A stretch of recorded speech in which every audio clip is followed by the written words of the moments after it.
बिस्मिल्लाहिर्रहमानिर्रहीम। अस्सलाम वालेकुम। हमारे चैनल में आप सबको बहुत खुश आमदीद। रमज़ान मुबारक के डेली के वज़ाइफ लेकर आपकी खिदमत में हाजिर हैं। हम रमज़ान मुबारक के दिनों के लिहाज से आपके लिए वज़ाइफ लेके आते हैं। अगर कोई शख्स किसी वजह से कमी पेशी या किसी मुकर्ररा दिन में बयान करदा कोई वजीफ़ा ना पढ़ सके तो वह किसी दूसरे दिन या किसी दूसरे वक्त में पढ़ सकता है। ये वज़ाइफ अल्हम्दुलिल्लाह सारे के सारे उम्दा हैं। हिम्मत करके इनको पढ़ने की कोशिश करें तो ज़्यादा बरक़ात नसीब होंगी। अब चलते हैं अपने वज़ाइफ की तरफ। 17वां रोज़ा। बाद नमाज फ़जर सूरह मुज़म्मल 1 मरतबा पढ़ें। बाद नमाज ज़ोहर अलहम्द शरीफ 7 मरतबा पढ़ें।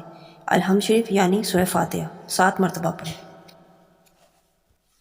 बाद नमाज असर दुआए मग़फ़िरत 25 मरतबा पढ़ें। अस्तग़फ़िरुल्लाहल्लज़ी ला इलाहा इल्ला हुवल हय्युल क़य्यूम व अतूबु इलैहि। बाद नमाज मग़रिब पंजम कलमा इस्तग़फ़ार 11 मरतबा पढ़ें। बाद नमाज इशा सूरह फ़तह 1 मरतबा पढ़ें। उसके बाद पहना हुआ लिबास सदका कर दें।